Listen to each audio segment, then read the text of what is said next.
4000 கோடி எங்க போச்சு? அதுக்கு வெள்ளை அறிக்கை கொடுன்னு நம்ம கேட்டோம்னா வெள்ளை பேப்பர் எடுத்து காட்டுறாங்கப்பா. அவங்க வெள்ளை அறிக்கைக்கும் வெள்ளை பேப்பருக்கும் வித்தியாசம் தெரியாத அறிவு ஜீவிகள் தான் இன்னைக்கு அமைச்சரா இருக்கிறாங்க. எல்லாமே முடிஞ்சிச்சுன்னு முதல்வர் சொன்னாரு. சென்னை மாநகர மேயரும் எல்லாமே முடிஞ்சு போச்சுன்னு சொன்னாங்க. முடிஞ்சு போச்சு அப்படின்னு சொன்னது பணத்தை ஆட்டைய போட்டதுல முடிஞ்சு போச்சா? ஒவ்வொரு மழைக்கும் இவங்க மோட்டர் போட்டு இறக்கிறதுக்கு தான் வேலையை வச்சிருக்காங்க. இந்த முறையும் மோட்டர் தான் போட்டிருக்காங்க. அப்போ மோட்டர் வாங்கி தண்ணி இறக்கிறதுக்கு 4000 கோடி எதுக்கு அப்படின்ற ஒரு கேள்வி பொதுமக்கள் கேட்கிறாங்க. இந்த துணை முதல்வர் கார் ஓட்டி ரேஸ் ஓட்டுறதை விட படகு ஓட்ட கத்து கொடுத்துருக்கலாம் சென்னை நகர மக்களை. ரோட்ல படகு ஓட்டுறது எப்படின்னு சொல்லி கொடுத்துருக்கலாம் இந்த துணை முதல்வர். அதை கூட செய்யலையே. நீச்சல் அடிக்கிற நிலையில தானே இருக்கு. இங்கு ஒரு பட்டியல் சமூக பெண்ணை இந்த அரசு வழிகாடாக மாத்திருக்கு. யாரு இந்த அரசு? திமுக அரசு. ஒரு மேயரா நடத்தின அந்த ஆட்சி. சேகர் பாபு அமைச்சருக்கு ஒரு மேயரை கொடமுடிக்க வச்சான். இதுதான் பெண் உரிமை, சகோதரத்துவம், சனநாயகம், என்னென்னவோ பேசுறானுங்களே இவனுங்க. நீ அமைச்சர், நீ பெரியாளா, அந்த அம்மா பெரியாளா? அண்ணன் எடப்பாடியார் நேரா போறாரு, தஞ்சை ஃபுல்லா சுத்துறாரு, விவசாயிகளோட பாக்குறாரு. அறுவடை செய்து வைத்த நெல் மணிக மூட்டைய அளக்கவில்லை. அவங்க அறுத்த நெல், அறுவடை செய்த நெல் மீண்டும் முளைக்கிற நிலையில தான்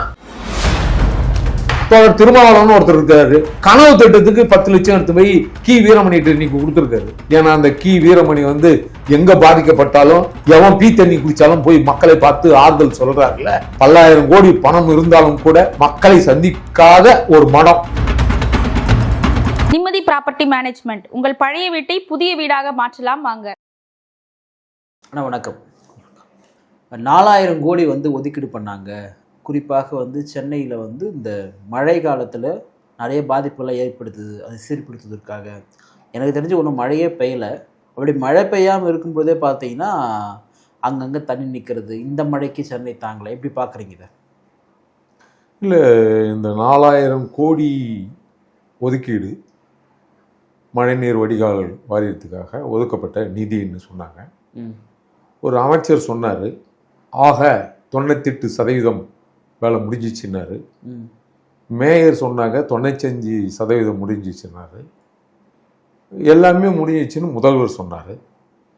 துணை முதல்வர் அவரும் முடிஞ்சு போச்சுன்னு சொன்னார். தொடர்ச்சியாக அமைச்சர்களும் சென்னை மாநகர மேயரும் எல்லாமே முடிஞ்சு போச்சுன்னு சொன்னாங்க. முடிஞ்சு போச்சு அப்படின்னு சொன்னது பணத்தை ஆட்டைய போட்டதில் முடிஞ்சு போச்சா, அல்லது வேலை செஞ்சாங்களாம்? ஒருபடியாக மழைநீர் வடிகால் வாரியத்தை செஞ்சாங்களாம். ஒரு முறையும் ஒவ்வொரு ஆண்டும் மழை வடகிழக்கு பருவமழை வரும். அப்பெல்லாம் இவர்கள் பார்வையிடுவது மட்டுமே இருக்காங்க. ஒவ்வொரு மழைக்கும் இவங்க மோட்டர் போட்டு இறக்கிறதுக்கு தான் வேலையை வச்சிருக்காங்க. இந்த முறையும் மோட்டர் தான் போட்டிருக்காங்க. அப்போ மோட்டர் வாங்கி தண்ணி இறக்கிறதுக்கு 4000 கோடி எதுக்கு அப்படின்ற ஒரு கேள்வி பொதுமக்கள் கேட்குறாங்க. இந்த மழை தண்ணி தேங்கிறது அந்த முதல்வர் வீட்டு வாசல்ல தேங்கி அவர் காலை வச்சு நடந்து வர போறது இல்லை. பாமர மக்கள், ஏழை எளிய மக்கள் வாழ்கிற பகுதியில் தான் இந்த தண்ணி கலக்குது. எதோட கலக்குது அப்படின்னா குடிநீரோட கலக்குது.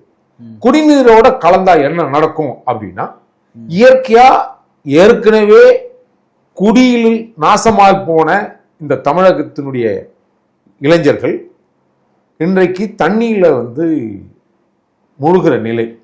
இந்த தண்ணி கலந்து இயற்கை உபாதை வியாதி வரும். ஒன்று, தண்ணி தேங்கி நிற்கிறதுனால் கொசு உற்பத்தி ஆகும். மலேரியா, டெங்கு போன்ற விஷ காய்ச்சல்லாம் வரும். இதெல்லாம் இந்த முதல்வருக்கு தெரியுமா தெரியாதா?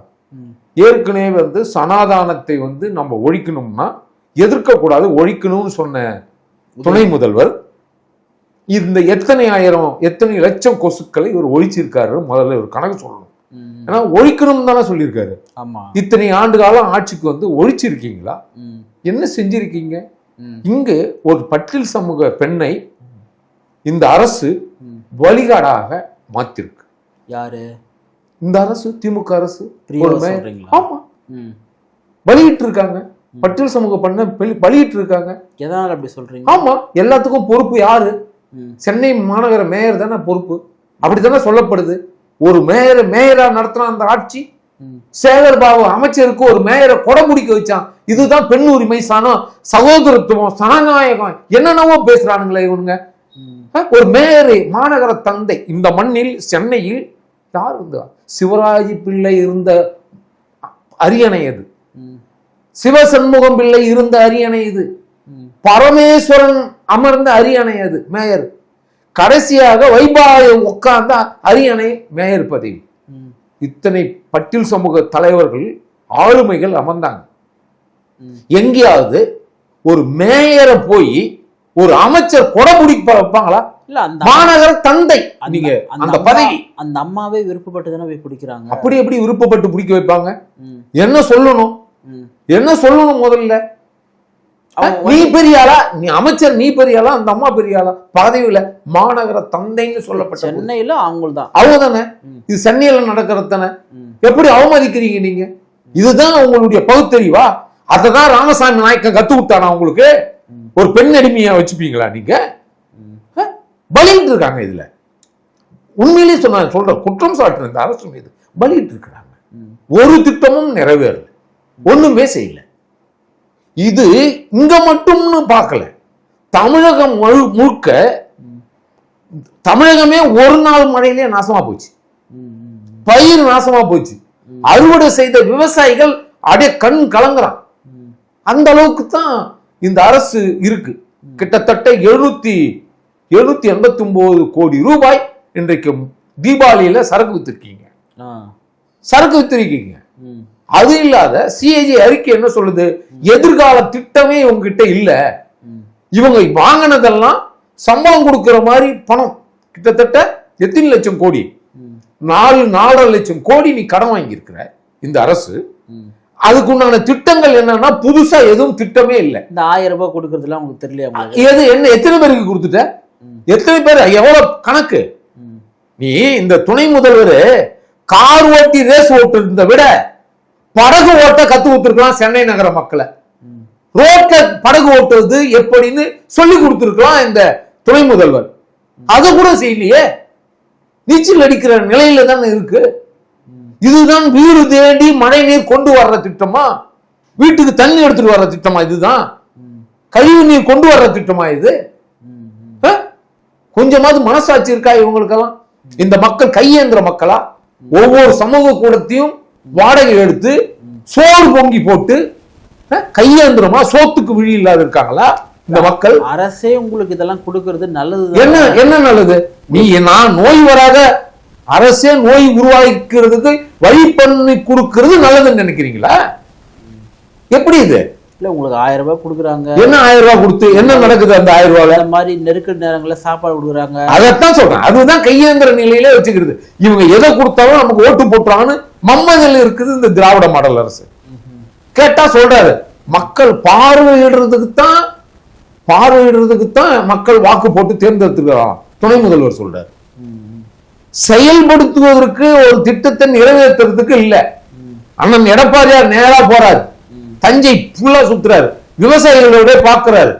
அங்க அறுவடை செய்து வைத்த நெல் மணிக மூட்டைய அளக்கவில்லை. அவங்க அறுத்த நெல், அறுவடை செய்த நெல் மீண்டும் முளைக்கிற நிலையில தான் இந்த அரசு துரிதமா வேலை பார்க்காம மேம்போக்கா யாரு எக்கட கெட்டா போட்டும்னு அவன் துபாய்க்கு கிளம்பி ஓடுற நிலை, சொகுசு வாழ்க்கை வாழ்ந்துட்டு இருக்கிறாங்க. நம்ம முதலமைச்சர்லாம் கூட தான் நீங்க வயல்வெளியில இறங்கி போயிட்டு பார்த்தாரு. எங்க பார்த்தாரு? நீங்க பாக்கலையா? அந்த ரோடு எல்லாம் போட்டு போனாரு, ஷூ போட்டுட்டு போனாரு. நல்ல மரியாதை. பாதுகாப்பு. விவசாய நிலத்தை விவசாயிகள் தொட்டு வணங்குவாங்க. உணவு போடுற, சோறு கொடுக்கிற இந்த பூமி அப்படின்னு கடவுளா நினைப்பாங்க. இவங்களுக்கு என்ன தெரியும்? நிலத்துல ரோடு போட்டு ஷூ போட்டு அது பட்டு கம்பளம், சிகப்பு கம்பளம் விரிச்சு வயல்ல போய் விவசாயிகளை பாக்குறான். எடப்பாடி என்ன போய் பாருங்க, சேர்த்த காலை வச்சு கையில அள்ளி பாக்குறாரு. விவசாயிகளுக்கு ஒண்ணுன்னா அவருக்கு தான் துடிக்குது. ஏன்னா அவர் இயற்கையான விவசாயி.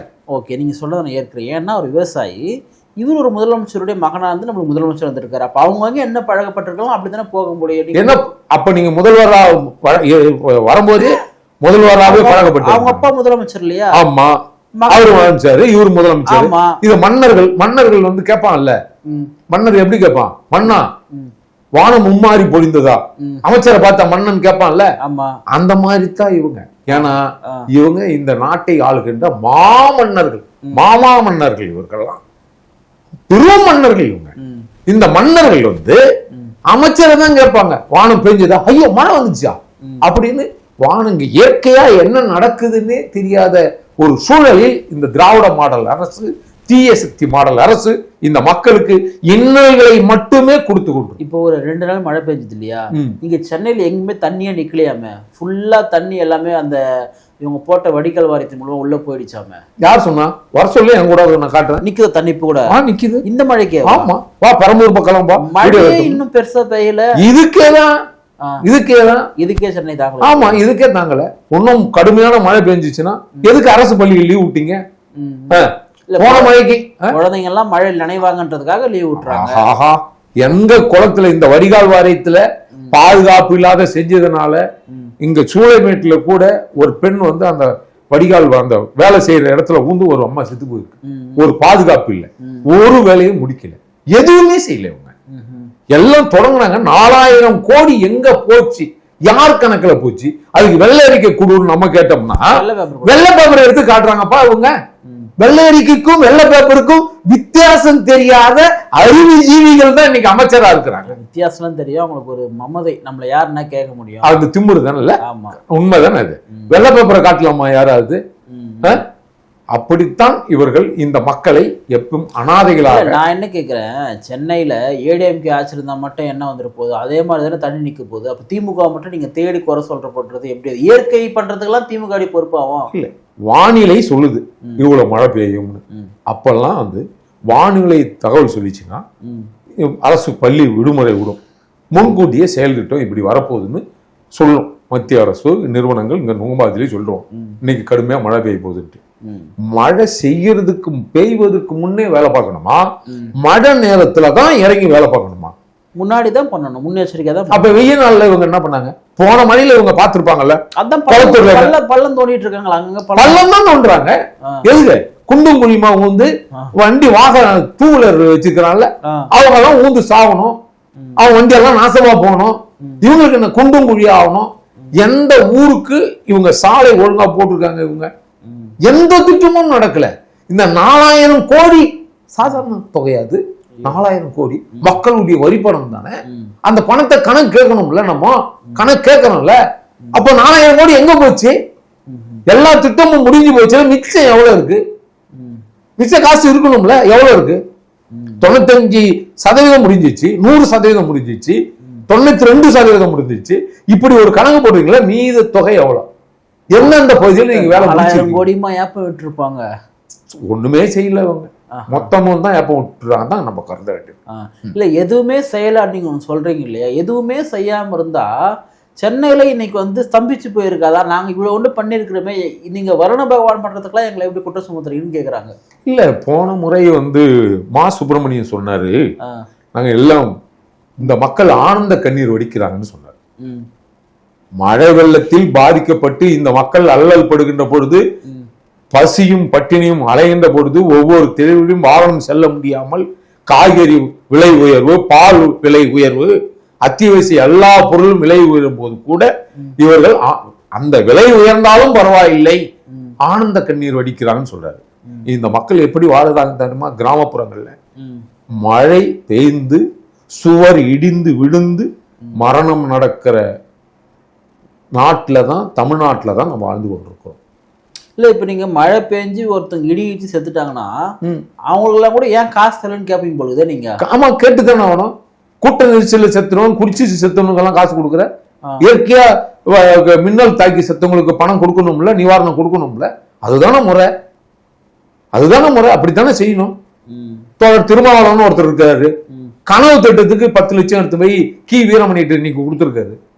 கனவு திட்டத்துக்கு பெரியார் உலகம், அதான் அது பெரியார் உலக கனவு திட்டம். கனவு திட்டத்துக்கு தொடர் பணம் கொடுக்குறாரு. அவர் பெருந்தன்மை, எல்லாருக்கும் காசு வசூல் பண்ணி 10 லட்சம். ஏன்னா அந்த கி வீரமணி வந்து எங்க பாதிக்கப்பட்டாலும் எவன் பீ தண்ணி குடிச்சாலும் போய் மக்களை பார்த்து ஆறுதல் சொல்றாருல்ல. 10,000 கோடி பணம் இருந்தாலும் கூட மக்களை சந்திக்காத ஒரு மடம் சங்கர மடம் மாதிரி ஒரு மடம். அது சங்கர மடம் அவங்கள ஒரு காசா நிறைய எவ்வளவு கோடிக்கணங்களா உங்களுக்கு சொத்துக்குது அவங்களுக்கு இருக்குல்ல, கல்லூரி இருக்கு, அது இருக்கு. யாருக்காவது எடுத்து கொடுக்குறாங்களா? முதல்ல இன்னைக்கு தோழர் எடுத்து கொடுக்குறாரு.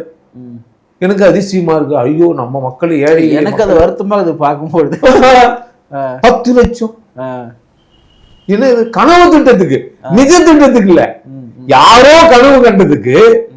கனவு பாவம், நான் வேணா நல்லா வருது என் வாயில. கனவுன்றது ஒரே மாதிரி கனவு வராதப்பா, வேற மாதிரி கனவெல்லாம் வரும். அதுக்கெல்லாமா இவருக்கு காசு கொடுக்க முடியும்? என் மக்கள் பாதிக்கப்படுறாங்க, அதுக்கு போய் பார்த்து ஆறுதல் சொல்லி அவங்களுக்கு எதுவும் நிதியுதவியை குறிக்கிறதுக்கு இங்க இல்லை. ஒரு மிகப்பெரிய செல்வந்தரா ஒரு கோடிக்கணக்கில் சொத்து வச்சிருக்கிற ஒரு அறக்கட்டளைக்கு போய் கனவு திட்டத்துக்கு போய் தோழர் திருமாவளவன் வந்து 10 லட்சம் கொடுக்குற மனசு இருக்குன்னா அவர் உண்மையிலேயே பெரிய மனசு தான். நிகழ்ச்சியில் பங்கேற்று பல்வேறு கருத்துக்களை பகிர்ந்தமைக்காக நன்றி.